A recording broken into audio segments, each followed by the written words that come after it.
We'll start with the big three in Brooklyn going down to, yes, Colin Sexton, a.k.a. Young Bull.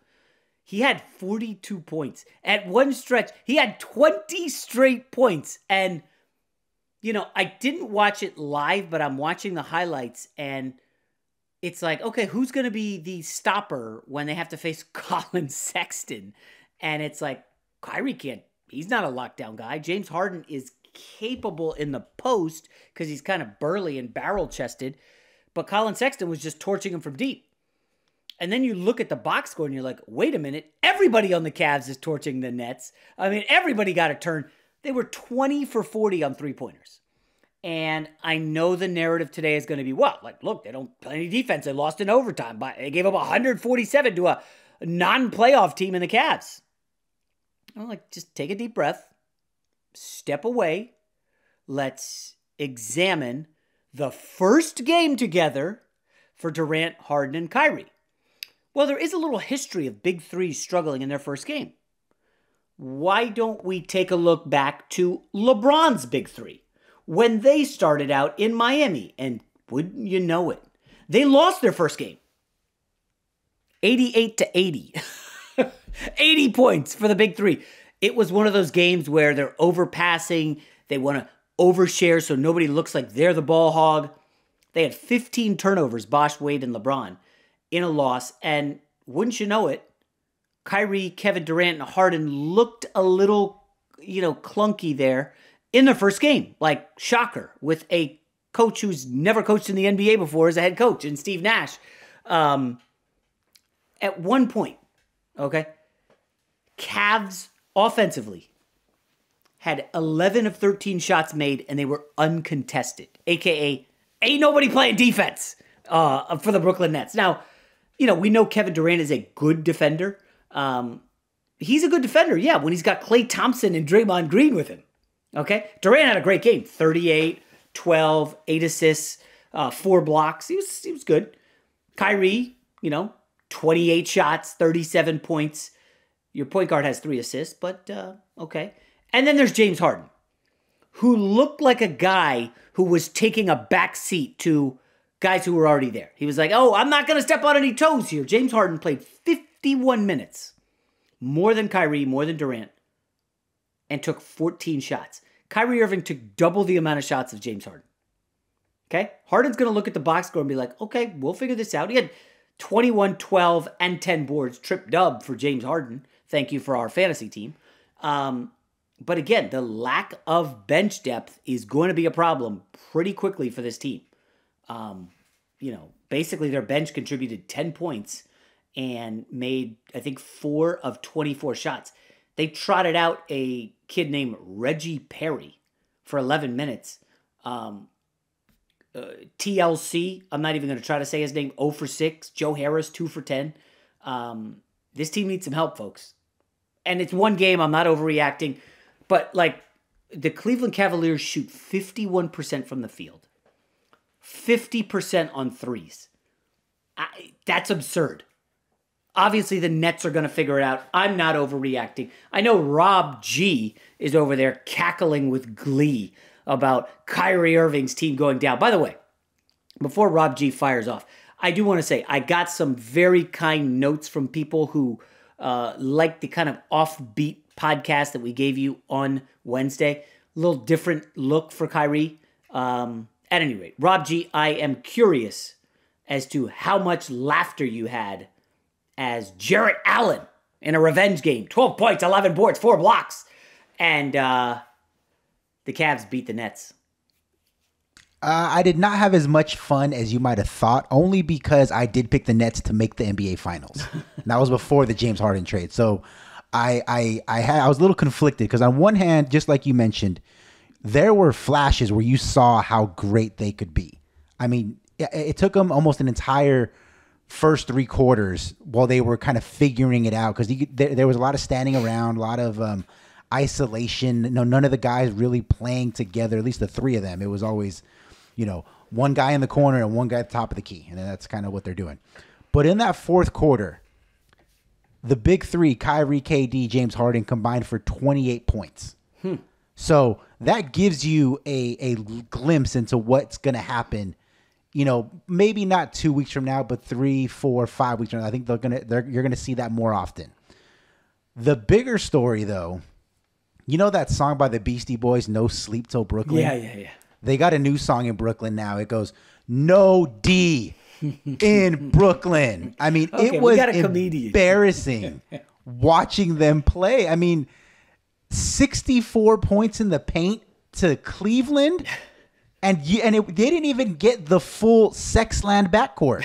It was just Colin Sexton. They didn't get Darius Garland last night.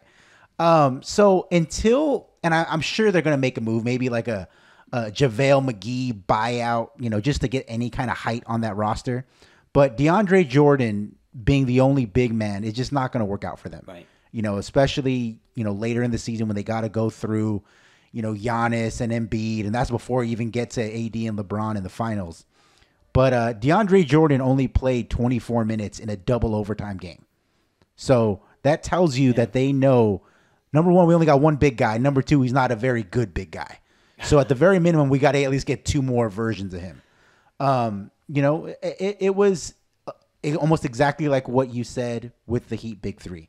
You saw flashes where you're like, hey, if they are able to gel, they're going to be really tough to beat. The only difference is that I don't know how much gelling they can do to become good defensively all of a sudden. They need to just get some more players. Yeah, I mean, probably only interesting to me, Rob G, but Kyrie Irving had 3 assists in 48 minutes, okay? The kid TLC coming off the bench had 3 assists in 12 minutes. I like Kyrie. I said some, nice things about him on Wednesday's podcast. But this guy, he's just looking to get buckets for himself. It's all ISO. And listen, some of the highlights are crazy. I put one of them on my Instagram stories. Like, oh my gosh, this guy's ridiculous. I know it came against Sedi Usman or Osman, however you say it. Assman for all I care. But there's no doubt that Kyrie can get buckets.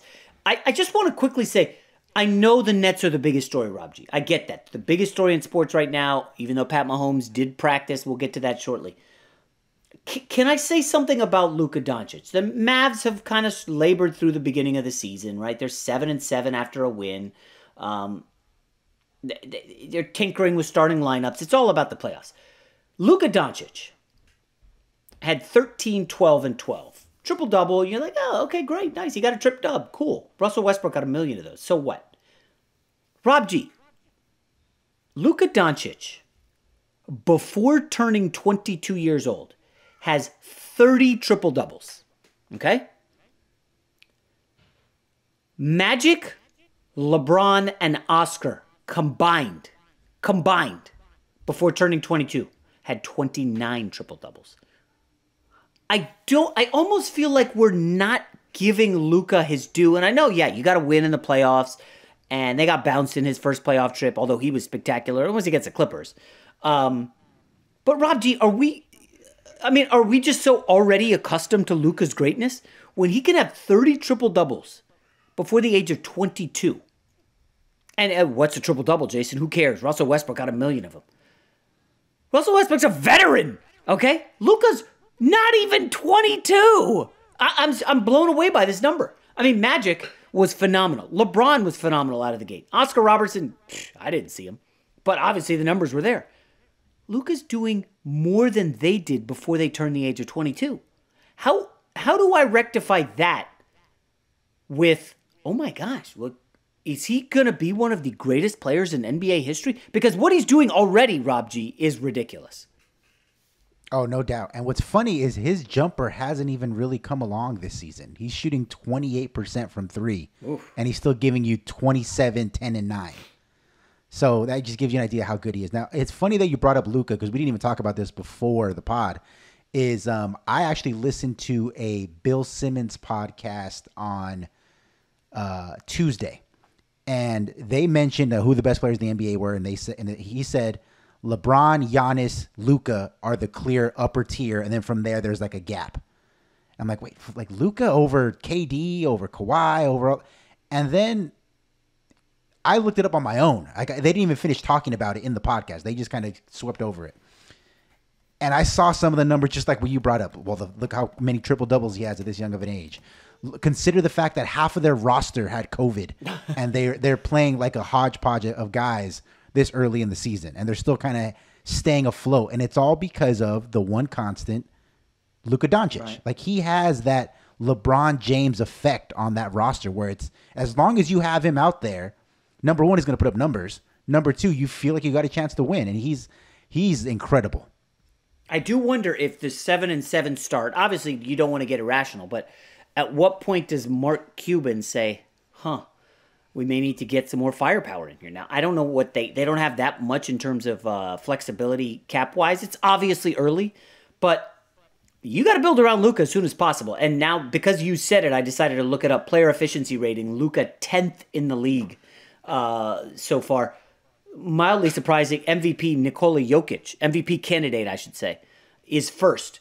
You would never guess. I could give you 10 guesses as who's second, and you would never get it. Chris Boucher, former, I think, Oregon center, who's now with the Toronto Raptors, is playing ridiculously well in Toronto. Chris Boucher, second in player efficiency rating. Nick Vujicic, and I know I said that poorly, is third. And I know there's some people out there who cares about player efficiency rating. Historically, player efficiency rating translates to MVP, translates to the best players in the game. Now, this is a tiny sample size. It's 14 games, Jokic is best, but Jokic is playing out of his mind right now. And I actually spoke to one of the editors at foxsports.com because I do a bunch of gambling stuff for them. And I think I'm going to write something because, and Rob and I talk about this. When does the pivot come from, okay, NFL's over, time to move to the NBA? Because I know there's a large segment of the people who watch Christmas NBA games, but still, there's NFL going on, there's playoffs, and NBA is kind of a second-tier deal. And there's been a lot going on at the start of 2021, obviously.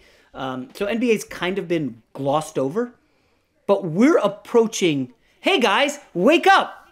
We are a sixth of the way, Rob G, 72 games. It would be less than a fifth. We're like a fifth of the way through the season. And I guess if you toss in canceled games, we might even be inching close to a fourth of the way through the season here shortly. I don't know. I guess we should do a bigger picture takeaways maybe for next week. But the one thing I notice is that like there is such a huge gap between Lakers. All right, Lakers have the best record in the league. Then there's the Jazz, who are playing ridiculously well, and the Clippers, and of course the Sixers in the East, and the Bucks. And then like everybody is one or two games above or below 500. It's crazy how much middle class there is in the NBA right now. Of course, the Pistons are probably the worst team in the league, and the Minnesota Timberwolves are an abomination. They don't even try to play defense. Sacramento Kings don't play any defense. They're on a historic pace for lack of defense. But it's just a weird start to the season. Rob G, I think I know you're hot on the Nets, and Luka Doncic is interesting. Every night I am looking at what Bradley Beal has done because I can't wait for him to get traded or demand a trade out of Washington. Yeah, I mean, I think that you were onto something when you talked about Ben Simmons the other day. I think that Philly, if there's going to be a team that swoops in on Bradley Beal, I think Philly is the team. Did you see Ben Simmons, by the way, against the Celtics? Do you see what happened? No. What did he do? What happened? So, like, they win. They score 117 points. Joel Embiid drops 42. Ben Simmons took 5 shots. Like, 5 shots. I mean, are you surprised, though? I mean, I think he's playing 34 minutes and taking 5 shots. I will tell you the guys on the Sixers who took more. Shake Milton took 10. Dwight Howard took 7. Danny Green took 8. Ben Simmons took 5. The same number of shots as Forkman Korkmaz. That is a human being.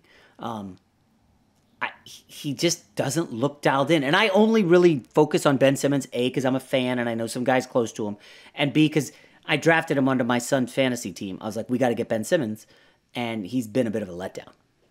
Well, he's just a poor fit with Joel Embiid because everything he should be used the way Giannis is used. Make him your point forward. Let him go coast to coast, orchestrate the offense, four flat, whatever you got to do to give him space. Because if not, if you try to put him in any kind of structure other than that, then he's just a more athletic Draymond Green. He's a great defender who can pass pretty well. He can rebound, but he's a zero threat to score. Yeah. So until you get him in a different situation, you're never really going to see what kind of player he can be. And not his fault, but they've decided, Doc Rivers has decided, who is a terrible coach, going to die on that hill, but he's decided that they are going to be focusing Joel Embiid as the focal point of their offense, not Ben Simmons. Yeah. Kemba Walker's back for the Celtics. No Tatum, but Joel Embiid took 5 3-pointers. Ben Simmons took 5 shots. Just let that sink in, folks. I mean, he's getting to the foul line. I get that. 10 free throw attempts is good. But if you just look at the box score, then you're like, all right, let me watch him. He's still looking for a fit with the Sixers. And maybe you're right, Rob G. Maybe you have to unload him. I mean, if you can ship Ben Simmons to Washington for Bradley Beal, I think you got to do that, right? Yeah, absolutely have to. They should have traded him for James Harden, but they kind of missed the boat on that one.